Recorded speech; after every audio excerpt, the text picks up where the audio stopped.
Hi everyone, it's Claire and welcome to USMDpedia, a YouTube channel meant for international medical graduates that are working in the US. For today's video, we're going to be talking about coronavirus-related English terms. Okay, so most of us have never been in a pandemic before. With this new situation that we've been in for some time now, there are, of course, new words that come with it. So there are a number of pandemic-related terms that are new to native and non-native English speakers alike. Many of us had to learn what these words mean and distinguish the differences between certain terms. Some of these terms remain unclear for people. Whether you'll be working in the US as a doctor, living in the US, or simply reading the news in English more often, this list of pandemic-related English terms and explanations will help with your listening and reading comprehension. It will also help you become equipped with the correct terms to use in conversation and at work when discussing the pandemic. Okay, our first word is quarantine. In general terms, quarantine is the restriction on the movement of people, animals, and goods in order to prevent the spread of disease or pests. In terms of COVID-19, quarantine keeps someone who might have been exposed to COVID-19 away from others. Quarantine helps prevent the spread of disease before a person knows they are sick, or if they have no symptoms of the virus. Quarantine is a preventative measure that many countries have put in place for international travelers. The typical quarantine time period for COVID-19 is 2 weeks. During this time, you must stay in one place, such as a hotel, and not leave.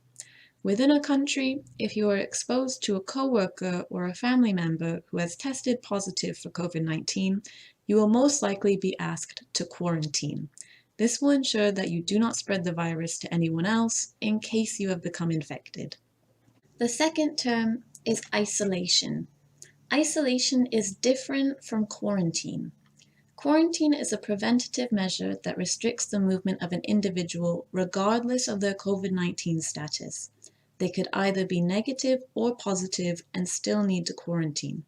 The individual could test negative for COVID-19, have no symptoms, and still need to quarantine for 2 weeks to help prevent the spread. Isolation, on the other hand, separates sick people with contagious disease from people who are not sick. In terms of COVID-19, isolation is when a person tests positive for COVID-19 or has symptoms and must isolate for 2 weeks. Isolation keeps someone who is infected with the virus away from others, even in their own home. The third term is asymptomatic. A person that tests positive for COVID-19 but has no symptoms is asymptomatic. Asymptomatic individuals may spread the virus to others without knowing, as they don't have any symptoms. The fourth term is vaccine. There are a number of different ways people describe vaccines. In formal language, such as when listening or reading the news, the word vaccine is most commonly used. With informal language, you may hear the word shot or jab when referring to the vaccine. In US English, shot is most commonly used. A question many doctors ask their patients yearly is, "Did you get your flu shot this year?" In UK English, jab is commonly used. It's used in the same way as shot. For example, "When did you get your flu jab?"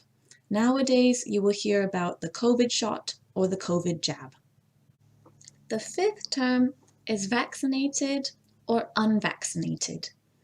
As COVID vaccines are becoming available across the world, there is now important information that you may need to provide when receiving medical care or traveling internationally. This will be your vaccine status. Are you vaccinated or unvaccinated? To have been vaccinated means you've received the COVID-19 vaccines, and to be unvaccinated means that you have yet to receive a COVID-19 vaccine. In the US, there are now different guidelines for people who are vaccinated versus those who are unvaccinated. Additionally, there is a third, more specific status, which is fully vaccinated. If you receive the Pfizer, Moderna, or AstraZeneca vaccines, they require 2 doses, meaning you will need to receive 2 vaccines a few weeks apart. You are fully vaccinated, 2 weeks after you receive your second dose, meaning you have received the full protection from the vaccine.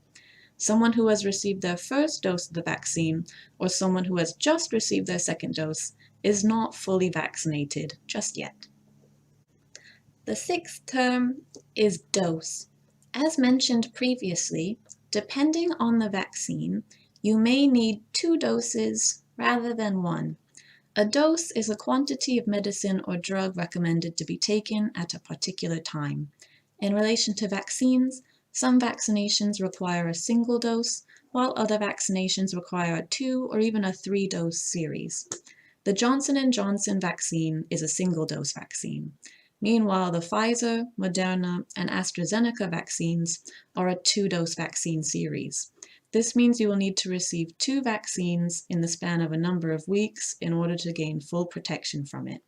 Additionally, in the news, you may hear about how many doses of the vaccine a country has ordered. A country may send another country a certain number of doses of the vaccine to help. The seventh term is vaccine rollout. With countries buying doses of the vaccine from various pharmaceutical companies such as Pfizer, Moderna, AstraZeneca, and J&J, each country will have a different vaccine rollout. Even within a country, depending on the region, there may be different styles of vaccine rollouts.